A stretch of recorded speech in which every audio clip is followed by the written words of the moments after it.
आज की इस क्लास में मैं आपको रेक्टेंगल टूल्स और सर्कल टूल्स के बारे में बताऊंगा। ठीक है, इसको कैसे यूज़ करते हैं इस वीडियो में आपको बताता हूँ। सबसे पहले हम ये रेक्टेंगल टूल ले लेते हैं। यहाँ पे हम सिंपल हमने इसका जो स्टार्टिंग पॉइंट है वो एक सेलेक्ट करना है, और हमने इसकी डायगोनल जो पॉइंट्स है ना वो फाइनलाइज करनी होती है, और फिर हमारा जो रेक्टेंगल है वो बनता है। मैं स्टार्टिंग पॉइंट एक ये लिया है और दूसरा यहाँ पे क्लिक करता हूँ तो हमारा ये रेक्टेंगल बन गया। इसी तरह हम किसी भी शेप का रेक्टेंगल है वो बना सकते हैं। ठीक है, अब इसमें एक और चीज़ है कि हम आप ये देख रहे होंगे ये स्नैपिंग हो रही है, यहाँ पे ये ब्लू लाइन की डॉटेड में आ रही है। इसका मतलब है कि परफेक्ट स्क्वायर बन रहा है, वहाँ पे मेंशन भी हो रहा है। लेकिन हम जितना बड़ी इसको स्क्वायर बना सकते हैं, ये कंप्लीट स्क्वायर बन गया है। अब ये यहाँ पे अब एक और चीज़ है कि यहाँ एक सिंगल, यहाँ पे हम एक क्लिक करेंगे एक साइड पे, और यहाँ पे अगर मैं कंट्रोल दबाता हूँ तो जो मेरा स्क्वायर का जो सेंटर पॉइंट है या रेक्टेंगल का जो सेंटर पॉइंट है वो डिफरेंट हो गया, वेरी हो गया। अब अगेन मैं कंट्रोल दबाता हूँ तो वो स्टार्टिंग पॉइंट हो जाएगा, अगेन कंट्रोल दबाता हूँ तो वो उसका सेंटर पॉइंट हो जाएगा जहाँ से मैंने स्टार्ट किया। तो यहाँ पे हम अपने जो भी है स्क्वायर की है या रेक्टेंगल की डायमेंशंस वगैरह पुट कर सकते हैं। लाइक मैं यहाँ पे 20 फीट वो 20 फीट ऐड करता हूँ, तो ये हमारा बन जाएगा स्क्वायर। इसके बाद अब हम इसको डिफरेंट जो एक्सिस हैं उसके अलोंग करना चाहिए। अब मैं तो ये अभी सिर्फ और सिर्फ ब्लू एक्सिस के अलोंग कर रहा था। अब यही मैंने अगर ये अलोंग ग्रीन एक्सिस करना हो तो उसके लिए मैं क्या करूँगा, मैं यहाँ पे लेफ़्ट की जो है ना वो दबा दूंगा, और ये ग्रीन एक्सिस की तरफ हमारा प्लान जो है वो ड्रॉ हो जाएगा। इसका ये मतलब होता है जब हम लेफ़्ट की दबाते हैं तो कि जो हमारा जो फेस है कोई भी हम लाइन का या इस स्क्वायर का रेक्टेंगल का जो फेस है ना वो हमारा उसको कट करेगा किसको, ग्रीन एक्सिस को। बट ये बनेगा किसके अलोंग, ये बनेगा रेड एक्सिस के अलोंग।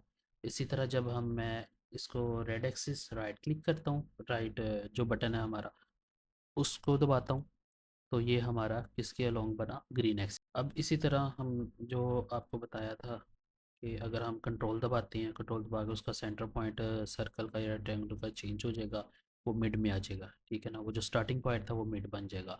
अब यहाँ पे अगर मैं यहाँ करता हूँ राइट वाला बटन दबाता हूँ तो ये कुछ, और यहाँ पे क्लिक करता हूँ तो ये कुछ जो रेक्टेंगल स्क्वायर है वो कुछ इस तरह का बनेगा।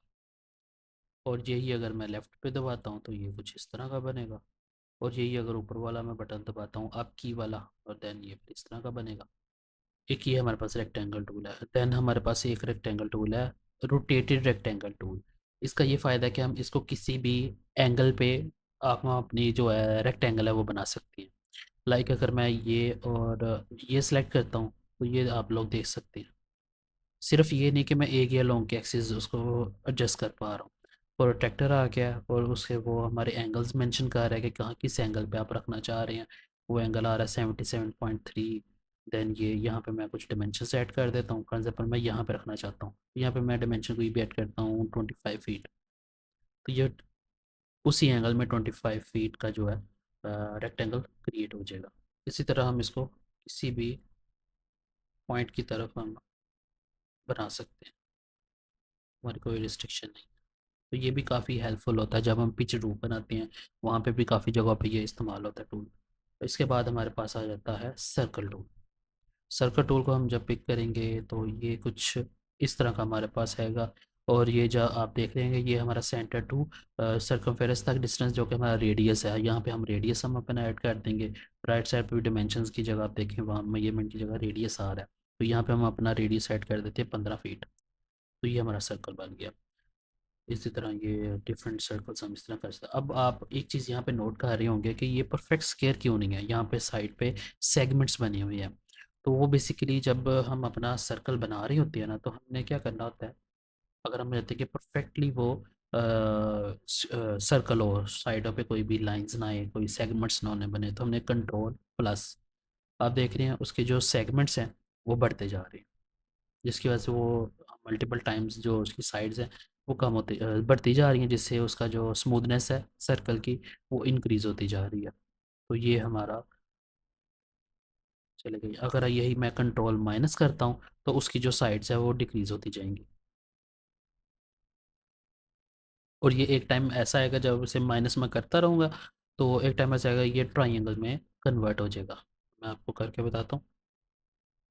ये 7 6 साइडेड, 5 साइडेड, 3 साइडेड, ये 3 साइडेड, और ये हमारा ट्राइंगल बन गया। अब मैं सिंपल इसको भी सर्कल में चेंज कर सकता हूँ। ये बन गया ना, क्या करूँगा, इसके जो साइड्स हैं ना उसको मैं सेलेक्ट करूँगा, देन अपने ये एंटिटी इन्फो पे आऊँगा। यहाँ पे आप देख रहे हैं उसका रेडियस भी शो हो रहा है, सेगमेंट भी शो हो रहे हैं। सेगमेंट ये वाले थे, अब यहाँ पे अगर मैं सेगमेंट इसके 100 कर देता हूँ ना, तो ये परफेक्ट सर्कल बन गया।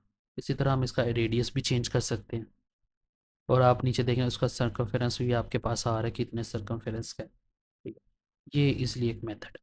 इसके बाद सेम कह लें कि जो ये रोल सर्कल का है वही इस पॉलीगॉन का है। अगेन इसकी साइड्स को अगेन हम एडजस्ट कर सकते हैं कंट्रोल प्लस के साथ, कंट्रोल माइनस के साथ काम कर सकते हैं। स्क्वेयर, देन पेंटागन, हेक्सागन, इसी तरह हम डिफरेंट इसके शेप्स है ना, पॉलीगॉन्स वगैरह जिस मर्जी टाइप की क्रिएट कर सकते हैं।